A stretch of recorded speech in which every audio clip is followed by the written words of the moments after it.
Okay mga kapenyo, pag-usapan naman natin kung paano nga pinagalitan o pinagsabihan ng kanilang tatay na si Tikyo etong si Awit Gamer. Alam naman natin kamakailan lamang naglabas etong si Awit Gamer na pinagsasabihan nga niya etong si Wamos na tigilan na nga raw etong si Smaglas at mali ang kanilang pinaggagawa. Kahit ang kapatid nila si Kenji, sinabihan din nito ni Awit na tigilan na nga nila etong si Smaglas dahil sila lang ang mapapasama at mababash, which is totoo naman yung sinasabi dito talaga neto ni Awit Gamer. At sa pagkakataon na ito mga kapenyo, talagang harap-harapan na pinagalitan ni Tikyo etong si Awit. Hindi katulad dito kay Wamos na talagang na-prank tayo lahat. At tara mga kapenyo, wag na natin patagalin at sabay-sabay natin panoorin dito nga kay Tikyo Cruz. Ikaw naman, alam mo naman, ang dami-dami nang nagagalit sa kuya mo, pinagagalitan mo pa. Mali naman kasing ginagawa niya eh. Oo nga, mali na nga eh. Kuya mo pa rin yun, hindi...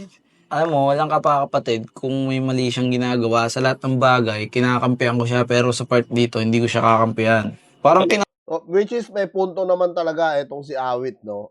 Sa pagkakataon na ito, hindi niya talaga makakampihan ang kanyang kuya Wamos. Dahil nga naman talagang mali eh, no? Kahit saang anggulo natin tignan, biruin mo, magbibigay ka ng opinion, kailangan mo pa sabihin yung mga nagbuhat sa kanya. Kahit yung speed rap, sinita mo pa. Yun nga yung tanong ng karamihan eh, yung mga fans eh. Bakit rapper ka ba, Wamos? Para sabihin mo yun. Kahit mismong ito si MG, no? Talagang nairita rin dito kay Wamos na talagang, bakit magbibigay ka lang ng opinion, ba't kailangan pa na ang daming cheche bureche? Diba? Ano, para pag-usapan ka? At ayun na nga yung nangyari ngayon, no? Na pag-uusapan ngayon, etong si Wamos. At dun sa mga nagsasabi ng scripted nga raw, etong Wamos at Smaglas, I don't think na magagawa talaga ni Smaglas yun.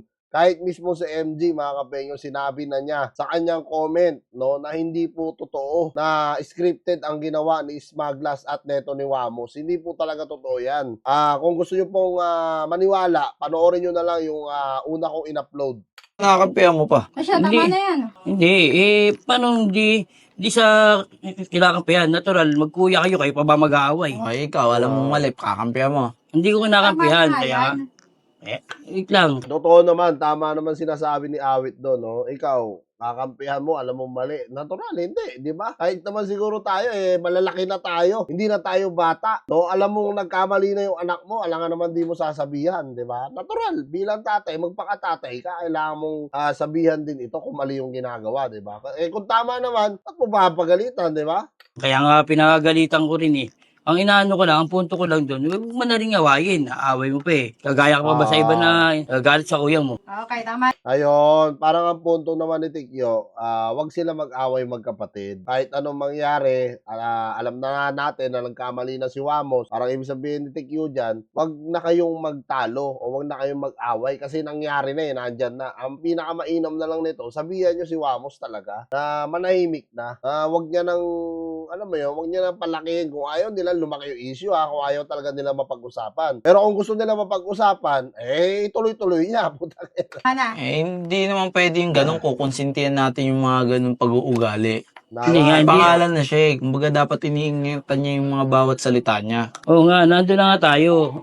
Mali na nga akong mali. Dapat hindi mo nga inaaway kuya mo kasi nga marami lang ang tao na Tama na. So yun na nga, no? Tama na nga yung hinala ko na sinasabi dito ni Tikyo na talagang mali na nga kung mali. No? Ang importante dito wag na lang kayo mag-away, which is totoo naman. At yung sinasabi din ni Awit, yung kanyang pinaninindigan, talagang totoo naman din yun. No? Ako, agree ako kay Awit dito dahil sa totoo lang, mali talaga yung kanyang kuya Wamos at yung bunso nilang kapatid sa pagkakataon na ito. Dahil alam naman natin may pangalan na si Wamos. Palagay natin, baliktarin natin yung scenario. Si Smaglas yung nagsalita ng ganun sa kanila. Sa palagay nyo ba, hindi rin siya masasaktan? Natural, masasaktan din siya. Kumbaga may maapakan siyang tao. Nga yan. Hindi pwede yung tama na eh. Alam mo naman nga, mali na nga. Oh. Tapos Sabi mali, kaya ng pera. ba't ko kakampihan yun? Maling-mali na nga kuya mo. Dapat talaga Oo, doon. dapat itong kampihan. Hindi ko talaga Putang ina, alam ko na naman to, hayop. Buingit ka talaga, Tikyo. No, putang ina, eto na naman tayo, mga kapeyo. Putang ina naman, Tikyo. Akala ko, okay lang. Kasi kaharap na niya eh. So maniniwala na ako na talagang pagsasabihan niya, hayop, nabibigyan ng pera, nag-iiba ang mood eh. Oh. Kampihan yun, dapat yun talaga, pinagagalitan mo, dapat ka personal mo sinabihan eh. Kung ako sa'yo, Sinabihan ko na papagal- sa chat yun. Sinabihan ko na sa chat, oh. dapat talaga, bigyan mo nga ng ultimatum nga yun, yung pagalitan mo talaga ng Kakampi na ni Awit ngayon si Tikyo, putang ina. Hayop ka talaga, Tikyo. Puro comedy talaga yung ano nito, yung tatay nila. No, puta. Akala ko sinasabihan na rin niya si Awit para at least matapos na yung issue na to. Yung pala putang ina, talagang nabigyan lang ng pera, nabigyan ng padulas. Ayun, nag-iba yung mood. Kinampihan na si Awit. So kasi maling-mali ginagawa ng kuya mo. Wala nga, hindi na ako makasagot eh. Hindi, ba tama na eh, dire-diretso naman, okay lang yun. At least, Dire-dire. mas maganda na yun, ang gawin mo. Tama yun, yung ginawa mong content, na pinagagalitan mo. Content yun. Personal kung sinabi sa kanya yun. Kaya nga, yung Oo, sabihin, totoo yun. yung sinabi mo, tama yun, yung sinabi mo sa kuya mo. Pagalitan mo kasi mali na nga ginawa eh. Buti sana kung hindi natin tropa si Smaglas, di ba? Tama na yun. Ang Ang kapal na mga binibigay, putang ina. Kahit siguro ako yung tatay nito, tanggap na lang ako ng tanggap. galing ng tao eh. Wala, tama na talaga to. Mali na nga ginawa ni kuya niya eh. Lahat ganun talaga, lakad na kami. Susunod, Sige. pagalitan mo talaga yun. Ako talagang papagalitan ko yun. Tama yung ginawa mo. Kaya nga, tama yung ginawa niya. Yun na.